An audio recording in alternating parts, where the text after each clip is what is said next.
AP Physics students, welcome in. This is Mr. Heinrich. We're looking at Unit 3, Progress Check number 4 from AP Classroom. So we have kind of a complex system. Let's take a look at what's going on. We have this mass, and we're going to compress it against a spring, this distance -d. This portion of the surface is frictionless. We release, and the block speeds up. It's got a bunch of velocity here, and it's not attached to that spring, so it begins sliding across this surface.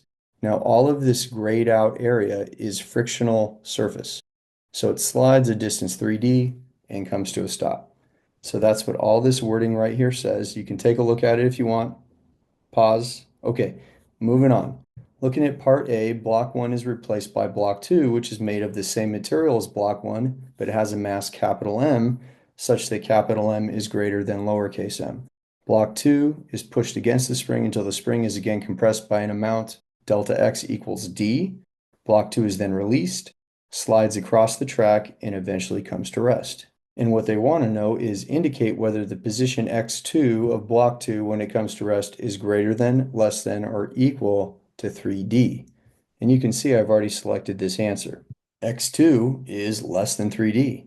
And at first thought, you might think, well, yeah, that makes sense. We have a larger mass.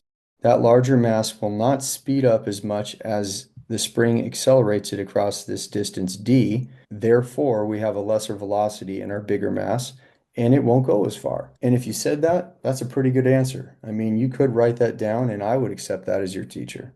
I know AP wants to hear a little more about energy and maybe a little more about that frictional force. Here's what I think AP wants. The heavier block receives the same input of spring potential energy as the lighter mass, same compression, and therefore both blocks have the same initial kinetic energy. Now think about that for a moment. Whether this is a big mass or a small mass, the compression is exactly the same, the spring is exactly the same, so regardless the mass size, we have the same elastic potential energy, which is what I was saying here. And the elastic potential energy here has to equal the kinetic energy here because this is frictionless. There's no loss of mechanical energy. Okay, that's the first thing. Second thing, but the heavier mass dissipates this energy more quickly and achieves a lesser distance x2. This is because the larger mass has a larger normal force and thus a larger kinetic friction to create this rapid slowdown. Let's unpack that real fast. If I have a bigger mass here, that means a bigger gravitational force. And on a flat surface, the normal force is equal to gravity. So with a bigger gravity, I would have a bigger normal force. And what's friction equal to? Friction is equal to the coefficient of friction times the normal force. So bigger mg, bigger normal force. Bigger normal force, bigger kinetic friction slowing down the block. So that's what's meant by all of that wording. As a quick aside, we had to justify our answer that we just did using qualitative reasoning beyond referencing equations. That's why you don't see any math in these explanations. Part B, starting with the conservation of energy or the work energy principle, derive an expression for the final position x2 of block 2. Express your answer in terms of m, k, d, coefficient of kinetic friction, and physical constants as appropriate. Begin your derivation by writing a fundamental physics principle or an equation from the reference booklet. And they told us exactly what to use. It's right here. We're going to use the work energy principle. All right, so there's our equation. Work net equals the change in kinetic energy, and I'm going to expand this idea. Delta KE would be KE final minus KE initial. Work net would be force net times displacement. Remember, work is just force times displacement. So since we have a work net, it would be force net times displacement. But then the question is, what's the F net?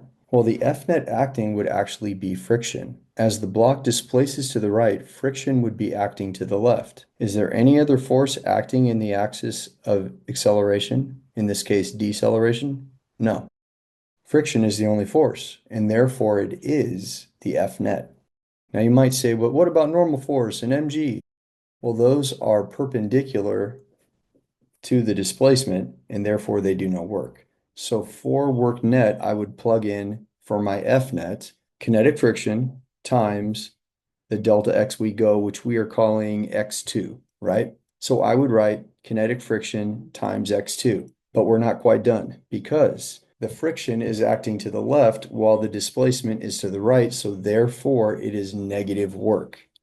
Remember, to do work, a force must be parallel to the displacement, but if the force is acting opposite to the displacement, we call that negative work. I hope that all rings a bell and you remember that stuff when your teacher told you. Let's reveal the next expression. There it is, all the stuff I just said. Let's see what the next part is. All right, everybody, there's the third version. What do we plug in for kinetic friction? We plugged in the coefficient of kinetic friction times normal force because that's what kinetic friction is equal to. Also, we canceled out our final kinetic energy because the block comes to rest. It doesn't have any final kinetic energy. All right, here's our fourth breakdown. Let's see what happened. In for normal force, we plugged in mg. There is a negative still in front of the mu k, and there's a negative because it's right here for the initial kinetic energy. So those will cancel out. Fifth version of the equation, what did we do this time? We got rid of the negatives, and I substituted for my initial kinetic energy the initial spring potential energy. Remember back to the beginning of this FRQ, we discussed how this spring potential energy converts to this kinetic energy and therefore they are equal in amount. So I made that substitution. Finally, we substitute in for spring potential energy 1/2 kd squared. We're going to divide over the mu k and the mg to isolate x2 and we get our final answer. X2 equals kd squared divided by 2 mu k mg. Done with that part, let's go on to C.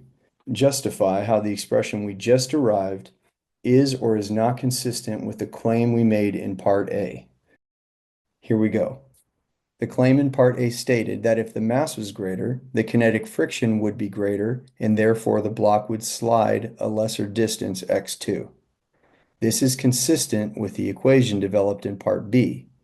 If mass increases in the denominator, the output of x2 will decrease. There you go. We're all done. I hope this helps you. We're moving on to Unit 4. I'm going to stick with you to the end. We're going through 4, 5, 6, 7, 8. Like, subscribe. I'll talk to you on the next one. Have a good day.